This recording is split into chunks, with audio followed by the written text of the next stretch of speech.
I received a wonderful question recently from a friend of a channel called Helen. And yeah, I thought I would share it because it really resonated with me. And I can think into and remember all of the times when I had similar questions. And the question was, why does it seem like so many spiritual teachers just talk in riddles? So why does it seem that so many spiritual teachers just talk in riddles? And Helen went on to say that that can sometimes have the effect of feeling like we're missing out on something, like, I'm not good enough to get this, I don't understand this, and this isn't for me. So I thought I would explore that a little bit. And I think there's really two main components to this. So first of all, it's with regards to the nature of the message, the nature of awakening, you could say. And that is, the awakening is not dependent upon concepts. In fact, it's not conceptual. You could say it's beyond concepts. Now that's quite tricky because we've only got concepts to communicate.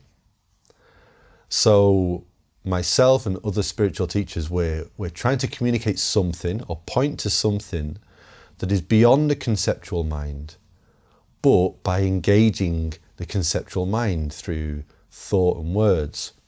So yeah, that can result in some confusion. You can see why, like the mind's trying to get its head round something, like what does this mean? Yet really the transmission, the message is, well, look beyond the meaning. Look beyond the words or the understanding in the mind and feel into the truth of the moment.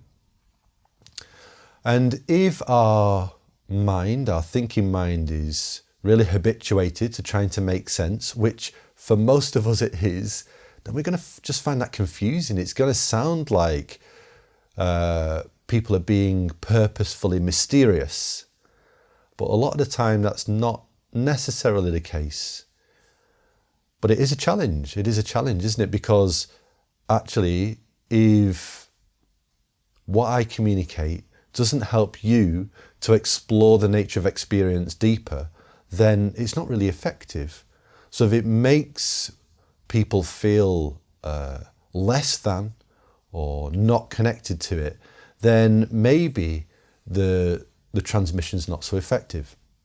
So yeah, point one regarding that, why does it seem like people are talking in riddles?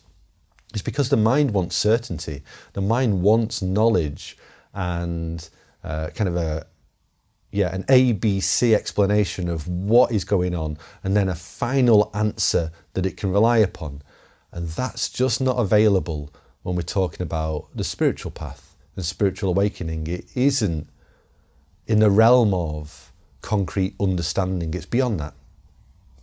So, yeah, that's point one. Point two is maybe a little bit more nuanced, and that is that, well, not all spiritual teachers communicate in the same way, and sometimes people do actually lack clarity in the way that they communicate.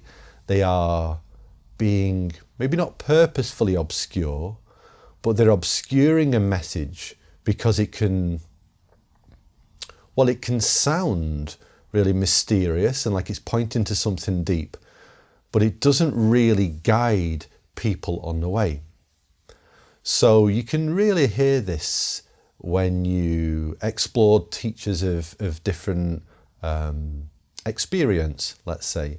So maybe someone who's just had a recent awakening experience a year ago and they start communicating on YouTube. Often that message will it'll be clearish, but they'll rely upon certain tropes. It won't be very flexible. It won't be deeply grounded. And it might rely upon mysterious language that sounds, not very clear often. And you can compare that with someone who's deeply integrated. I mean, a good example would be listening to talks from Adyashanti, or maybe Jack Cornfield's another good one. Now, people that have been established and teaching for decades, And or certainly when I hear them teach, when I hear them speak, there is no riddle there. They're deeply, deeply clear in their expression. Now, the mind might come up against the limits of its understanding, and that's really what the teacher's trying to do. And that's okay. But in the communication itself, there's no kind of purposeful playing with words to make things unclear. There's a deep clarity in the communication. And I feel that as spiritual teachers, if we claim to be a spiritual teacher, or even if we don't, if we're putting out spiritual content or awakening content into the world, we have a duty to be clear. Not just to be clear, but to encourage people as well, to be supportive. So, yeah, it seems like the second point, like I said, is a bit more nuanced, but there is an actual difference between different people, quite naturally. People communicate in different ways, and sometimes, the message hasn't quite clarified yet. That's just the way it goes, and it will clarify over time, and that's a beautiful thing. But if you're finding it difficult to connect to a spiritual teacher or a spiritual message, and you're feeling feelings of being outside and less than or belittled or anything like that, maybe listen to that. Listen to that feeling inside, because that's showing you something. It could be showing you that actually I have a strong dependency on being right and understanding in order to make sense of the world. And when that's challenged, I struggle and these feelings of unworthiness arise. It could be that. Or it could be that actually this message isn't for me. I don't resonate with this. This makes me feel bad and I want to discontinue. I don't want to carry on trying to make sense or connect to something that really makes me feel alienated. So that might be the case, and if it is, trust that completely as well. You've always got your own feelings, your own heart, your own responses to what you receive, to guide you along this path. So why does it feel like, or sometimes seem like, spiritual teachers are speaking in riddles?